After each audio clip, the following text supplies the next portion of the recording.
Ibinigay na ng Department of Budget and Management o DBM ang funds sa Department of Social and Welfare Development o DSWD na kailanganin sa second wave ng Social Amelioration Program o SAP para sa mga naapektuhan ng COVID-19 pandemic. Ayon kay Budget Secretary Wendell Avisado, inirelease ito ng mas maaga para mas makapaghanda ang DSWD sa distribution ng ito. Maaari pa daw mag-request ang DSWD kung magiging kulang ito. Makakatanggap ng 5,000 to 8,000 cash aid ang mga low-income household na kasama sa SAP dahil sa COVID-19 at enhanced community quarantine. Hindi maaaring i-duplicate ang mga forms at kung sino man ang mahuli ay haharap sa violation of Republic Act 11469 o sa Bayanihan to Heal as One Act.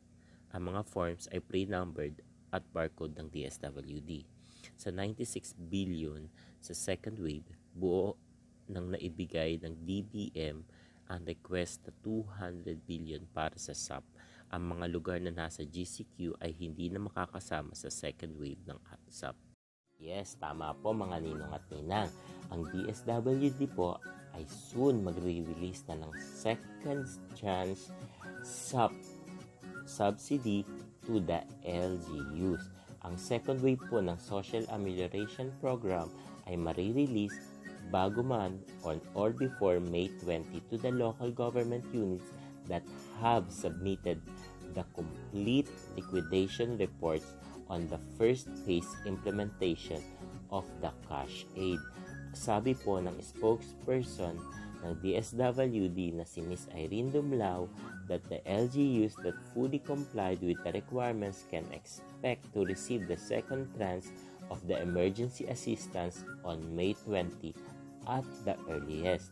Ang second tranche po ay hindi ibibigay sa mga LGU kung hindi pa sila nakapagpasa ng liquidation reports. The LGU that have completed their payout must be submit within 15 days liquidation reports including po ang encoded list ng mga SAP beneficiaries.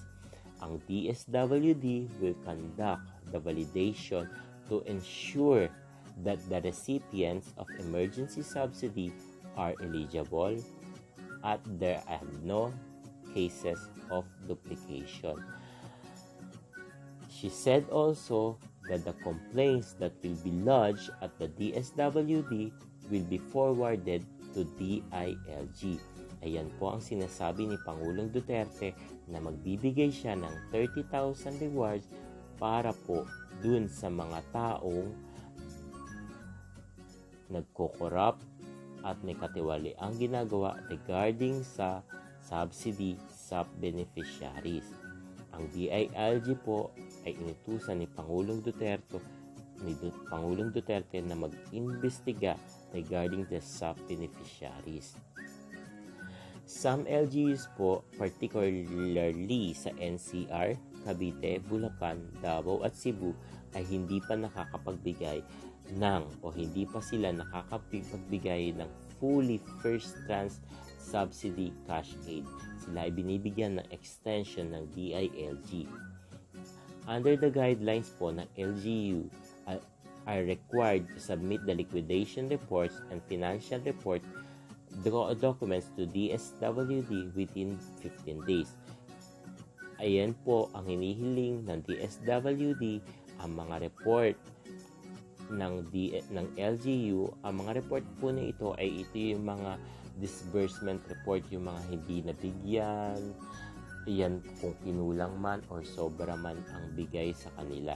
Ayan po ang hinihiling ng DSWD sa LGU.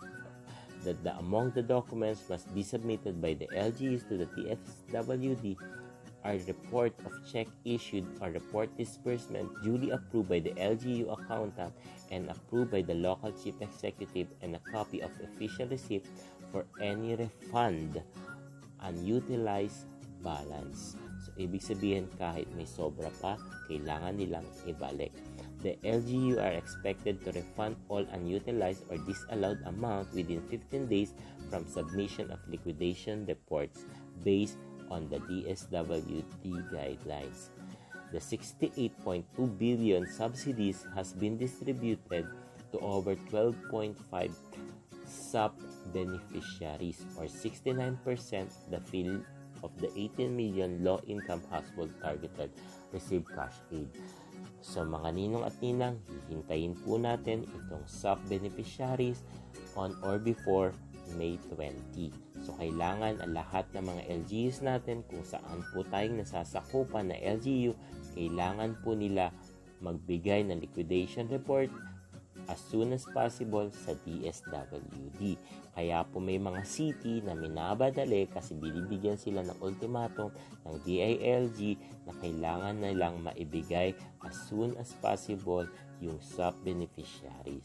So yun lamang po mga ninong at ninang. Kung bago po tayo sa aking channel, please click nyo lang po yung subscribe button. Wala pong bayad yan. Para po updated po kayo sa lahat ng videos ni upload ko regarding man sa DSWD program o kung ano pa mang videos na regarding po rito. Maraming salamat.